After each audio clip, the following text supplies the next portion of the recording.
Hi hello ನಮಸ್ಕಾರ. ಇವತ್ತು ನನ್ನ ಪಯಣ ಆಗಿತ್ತು ಚಿಕ್ಕಬಳ್ಳಾಪುರ ಕಡೆಗೆ ಶಿವನ ಮೂರ್ತಿ ನೋಡೋಕ್ಕೆ. ನಾನು ಹೋಗ್ತಾ ಇದ್ದೆ. ಟಿಕೆಟ್ ತಗೊಂಡು ಆರಾಮಾಗಿ ಕಿಟಕಿ ಪಕ್ಕ ಕೂತ್ಕೊಂಡಿದ್ದೆ. ಕೆಲವೊಬ್ರು ಸೀಟೇ ಸಿಕ್ಕಿಲ್ಲ, ನಿಂತ್ಕೊಂಡು ಜರ್ನಿ ನಡೆದಿತ್ತು ಅವ್ರದ್ದು.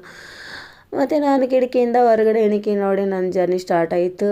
ಅಲ್ಲಿ ಬಸ್ಸು, ಕಾರು, ಬೈಕು ಎಲ್ಲ ಹೋಗ್ತಾಯಿತ್ತು. ಇದನ್ನೆಲ್ಲ ನೋಡ್ತಾ ನೋಡ್ತಾ ನನ್ನ ಜರ್ನಿ ಸ್ಟಾರ್ಟ್ ಆಗಿತ್ತು.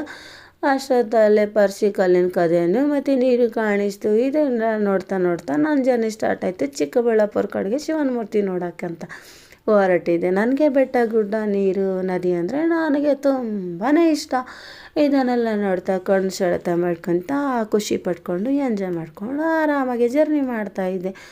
ನನಗೆ ಅನ್ನಿಸ್ತೈತೆ ನಾನು ಕಲ್ಲಿನ ಕದ ನೋಡೋಕೆ ಬಂದಿದ್ದೀನ, ಶಿವನ ಮೂರ್ತಿ ನೋಡೋಕೆ ಬಂದಿದ್ದೀನ ಅಂತ. ಅಷ್ಟೊತ್ತಲ್ಲೇ ಕಲ್ಲಿನ ಕದನ ಕಾಣಿಸ್ತೈತೆ. ಅಲ್ಲೊಬ್ರು ಅಂಕಲ್ ಪಾಪ ತುಂಬಾ ಕಷ್ಟಪಟ್ಟು ಪರ್ಸಿನ ತೆಗಿತಾ ಇದ್ರು. ಅದು ನೋಡಿದ್ರೆ ಅಯ್ಯೋ ಅನ್ನಿಸ್ತಾ ಇತ್ತು ನನಗೆ. ಅಷ್ಟೊತ್ತಲ್ಲಿ ಬಂದೇ ಬಿಡ್ತು ಮುಖ್ಯ ದ್ವಾರ, ಸದ್ಗುರು ಸನ್ನಿಧಿ ಅಂತ. ಪಕ್ಕದಲ್ಲಿ ಹೋಟೆಲು, ಚಿಕ್ಕ ಚಿಕ್ಕ ಮನೆಗಳು ಕಾಣಿಸ್ತಾ ಇತ್ತು, ಗುಡ್ಡ ಕಾಣಿಸ್ತಾ ಇತ್ತು.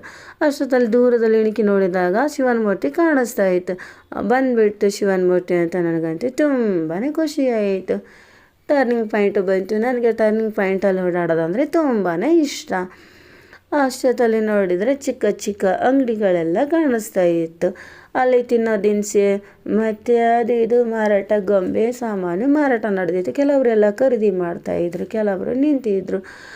ಅಲ್ಲಿ ಬೈಕು, ಕಾರು ಎಲ್ಲ ವೆಹಿಕಲ್ಸ್ ಎಲ್ಲ ಓಡಾಡ್ತಿತ್ತು. ನನ್ನ ಮನಸ್ಸಲ್ಲಿ ಅನ್ನಿಸ್ತಾ ಇತ್ತು, ನಾನು ಜಾತ್ರೆಗೆ ಬಂದಿದ್ದೀನ, ಚಿಕ್ಕಳಿದ್ದಾಗ ಹೋಗ್ತಿದ್ನ, ಅದೆಲ್ಲ ನೆನಪಿಗೆ ಬರ್ತಾಯಿತ್ತು. ನಾನು ಶಿವನ ಮೂರ್ತಿ ನೋಡೋಕೆ ಬಂದಿದ್ದೀನ ಅಂತ ಅನ್ನಿಸ್ತೈತೆ. ಅಷ್ಟೊತ್ತಲ್ಲಿ ಹೇಳ್ಕೊಂಡು ನಮ್ಮ ಫ್ರೆಂಡ್ಸು ನಾವೆಲ್ಲರೂ ಒಟ್ಟಿಗೆ ಹೋಗ್ತಾಯಿದ್ದೀವಿ ನೋಡ್ರಿ ಶಿವನ ಮೂರ್ತಿ ಕಡೆ.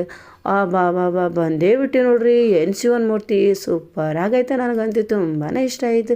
ನಾನು ವಿಡಿಯೋ ಮಾಡ್ಕೊಂಡು ಫೋಟೋ ತಗೊಂಡು ಮತ್ತು ನನ್ನ ಪಯಣ ತಿರ್ಗಾ ಮನೆ ಕಡೆಗೆ ಶುರುವಾಯಿತು. ಅಲ್ಲಿ ಬರಬೇಕಾದ್ರೆ ನಾನು ಬೇಲ್ಪುರಿ ತಿಂದ್ಕೊಂಡು ಬಸ್ ಹತ್ಕೊಂಡು ಕೂತ್ಕೊಂಡು ಆರಾಮಾಗಿ ಜರ್ನಿ ಮಾಡ್ಕೊಂಡು ಬಂದು ನೆಕ್ಸ್ಟ್ ವಿಡಿಯೋದಲ್ಲಿ ಸಿಗೋಣ.